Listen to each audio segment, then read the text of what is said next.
Thailand தனது visa விதிமுறைகளில் மிகப்பெரிய அதிரடி மாற்றத்தை கொண்டு வந்துள்ளது. இந்தியர்கள் உட்பட 93 நாடுகளுக்கு வழங்கப்பட்டு வந்த 60 நாட்கள் விசா இல்லாத நுழைவு சலுகையை தாய்லாந்து அரசு அதிரடியாக ரத்து செய்துள்ளது.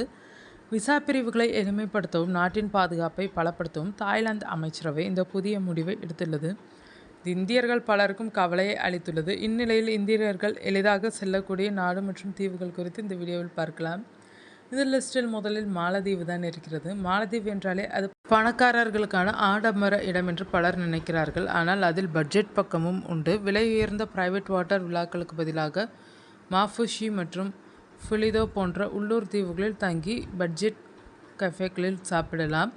இந்தியர்கள் 30 நாட்கள் விசா இல்லாமல் தங்கலாம். டெல்லி, மும்பை, பெங்களூருவிலிருந்து நேரடி விமானங்கள் உள்ளனர். மாலத்தீவில் 4-5 நாட்கள் தங்குவதற்கு ரூபாய் 55,000 முதல் 70,000 வரை செலவாகும்.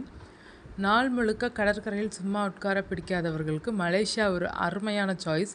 இங்கு காடுகள், ஷாப்பிங், சுவையான உணவு என எல்லாமே கலந்திருக்கும். பட்ஜெட் ஷாப்பிங் மற்றும் போட் டூர் செல்ல லங்காவி தீவுக்கும், ஸ்ட்ரீட் ஃபுட் மற்றும் பாரம்பரிய தெருக்களை ரசிக்க பினாங் தீவுக்கும் செல்லலாம். இங்கு ஒரு நபர் 5 முதல் 6 நாட்கள் தங்க ரூபாய் 45,000 முதல் 70,000 வரை செலவாகும். தேவதை கதைகளில் வருவது போன்ற அமைதியான கடற்கரைகள் மற்றும் பிரம்மாண்ட பாறைகளை கொண்ட அழகிய தீவு இது. கார்களே இல்லாமல் அனைவரும் சைக்கிளில் சுற்றுலா.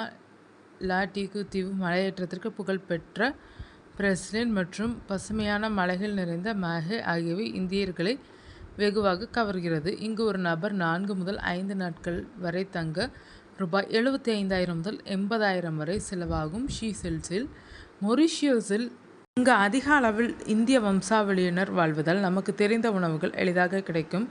கிராண்ட் பே அல்லது ஃப்ளிக் அண்ட் ஃப்ளிக் ஆகிய இடங்களில் தங்கலாம். ஸ்னோர்கெலிங் செய்ய ஐஸ் ஆக்ஸ் சர்ஃப் தீவுக்கு போகலாம். இங்கு ஒரு நபர் 5 நாட்கள் தங்க ரூபாய் 70,000 முதல் 80,000 வரை செலவாகும். இந்த செலவுகள் பட்ஜெட்டிற்கு ஏற்றபடி மாறுபடும். இந்த பட்டியலில் இந்தோனேஷியா, இலங்கையும் அடங்கும்.